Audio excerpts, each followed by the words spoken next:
ఆవిర్భావ దినోత్సవాన్ని all India Congress committee పక్షాన నాగపూర్లో ఈరోజు ఘనంగా జరుపుకుంటున్నటువంటి సందర్భం. అదేవిధంగా రాజన్న సిరిసిల్ల జిల్లా కాంగ్రెస్ పార్టీ కార్యాలయం దగ్గర కాంగ్రెస్ పార్టీ నాయకులు, శ్రేణులు, అభిమానుల మధ్యలో 138వ ఆవిర్భావ దినోత్సవాన్ని జరుపుకుంటూ 139వ సంవత్సరానికి అడుగుతున్న సందర్భంలో కాంగ్రెస్ పార్టీ ఈ దేశంలో పేద, బడుగు, బలహీన వర్గాల ప్రజల అభ్యున్నతి కొరకు ఎస్సీ, ఎస్టీ, బీసీ, మైనార్టీ, రైతు వర్గాలను అభివృద్ధి పథంలో తీసుకుపోవడానికి కోసం ఈరోజు ఏర్పడినటువంటి కాంగ్రెస్ పార్టీ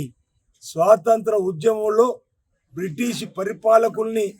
గడగడలాడించే విధంగా అనేక ఉద్యమాలను చేపట్టి ప్రజాస్వామ్య పంథాలో ఈ దేశానికి స్వాతంత్రం తీసుకొచ్చినటువంటి పార్టీగా కాంగ్రెస్ పార్టీ ప్రజలందరూ కూడా తెలుసు. ఈనాటి యువతరాన్ని కూడా తెలిసేటువంటి క్రమంలో కాంగ్రెస్ పార్టీ చేపట్టినటువంటి కార్యక్రమాలు ఈ దేశంలో మన స్వాతంత్రం వచ్చినాడు కారు చీకట్లు కమ్ముకొని విద్యుత్ కాంతులు లేనటువంటి సందర్భంలో ప్రతి గ్రామానికి కరెంటును తీసుకొచ్చి సాగునీరుకు అనేక బలార్థక ప్రాజెక్టులను చేపట్టి దేశవ్యాప్తంగా కూడు గూడు గుడ్డ అనే ఒక నినాదంతో, గరీబీ అటవన్న ఒక నినాదంతో బ్యాంకులను జాతీయకరణ చేస్తూ, రాజ్యభరణాలను రద్దు చేస్తూ పేదలకు ఉపయోగపడే అనేక కార్యక్రమాలు, ఢిల్లీ నుంచి గల్లీ దాకా నేరుగా నిధులను పంపిణీ చేసేటువంటి కార్యక్రమం, ఉపాధి హామీ పథకాలను తీసుకొచ్చినటువంటి కార్యక్రమాలు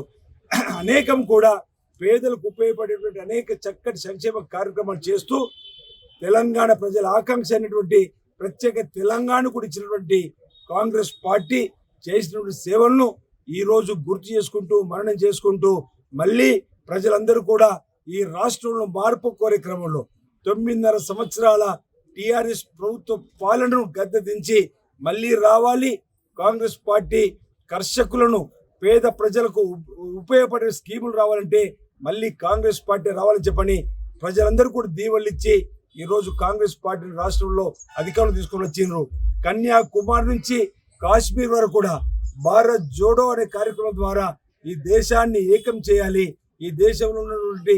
లౌకికవాదులందరూ కూడా ఏకం చేయాలని చెప్పని రాహుల్ గాంధీ గారు చేసినటువంటి పాదయాత్ర కూడా విజయవంతం కాబట్టి దేశ ప్రజలందరూ కూడా Congress party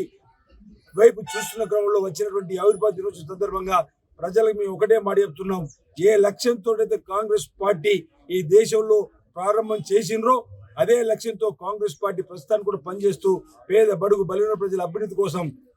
SC, ST, minority, రైతు వర్గాల అభివృద్ధి కోసం పాటుపడుతూ ముందుకు సాగుతుందని చెప్పిన మాట. ఈరోజు 6 గ్యారెంటీలు కూడా ఈ రోజు నుంచే ప్రజా పాలనలో ప్రారంభం చేసే క్రమంలో ఇప్పటికే మహిళలకు ఉచిత బస్సు ప్రయాణం ప్రారంభం చేసినాం, 10 లక్షల ఆరోగ్యశ్రీ కార్యక్రమాన్ని కూడా ప్రారంభం చేసినాం. మిగతా గ్యారెంటీలు ఏదైతే అమలు చేయడానికి 100 రోజులు పూర్తి చేసిన మాట ఇచ్చినామో వాటి అమలు కోసం నేటి నుంచి ప్రజా పాలన గ్రామాల్లో ప్రారంభమైంది. అనేక గ్రామాల్లో కూడా ఈరోజు ఇప్పుడే వేములవాడలో కూడా ప్రారంభం చేసి రావడం జరిగింది. ఆయా గ్రామాల్లో ఉన్నటువంటి వాళ్ళు ఈ 6 గ్యారెంటీల్లో అర్హులైన వారందరూ కూడా ఒకే దరఖాస్తు ఫామును ఇస్తున్న ఒక కుటుంబానికి అందులో మీ పేరును నమోదు చేసుకొని మీరు ఏ దానికి అర్హులో వాటిని చేర్చండి. వాటన్నిటి కూడా మీకు చేరే విధంగా, పేదలకు చేరే విధంగా 6 గ్యారెంటీ అమలు చేసే విధంగా ఈ ప్రభుత్వం పనిచేస్తున్న మాట కూడా సందర్భంగా రాజన్న సిరిసిల్ల జిల్లా వ్యాప్తంగా ఉన్నటువంటి ప్రజానికానికి సందర్భంగా విజ్ఞప్తి చేస్తూ ప్రజలందరికీ కూడా 138వ ఆవిర్భావ దినోత్సవాలు జరుపుకుంటున్నటువంటి కాంగ్రెస్ పార్టీ సందర్భంగా శుభాకాంక్షలు తెలియజేస్తూ రాబో రోజుల్లో కూడా ఈ ప్రాంతంలో కాంగ్రెస్ పార్టీ ప్రభుత్వంగా ఏర్పడింది. ప్రజల కష్ట సుఖాల్లో పాల్పంచుకొని ముందుకు సాగుతామని, ఎక్కడ ఏ సమస్య ఉన్నా ఆయా గ్రామంలో ఉన్నటువంటి మా టీంకు లేదా ఆయా గ్రామంలో అధికార యంత్రాంగానికి చెప్పవలసిందిగా నేరుగా మాకు దృష్టికి తీసుకొచ్చినట్లయితే సమస్యల పరిష్కారం కోసం పనిచేస్తూ మీ మధ్యలో ఈ కాంగ్రెస్ పార్టీ ఉంటూ ముందుకు సాగుతుందని చెప్పని తెలియజేస్తా ఉన్నాను. అందరికీ నా హృదయపూర్వక నమస్కారాలు.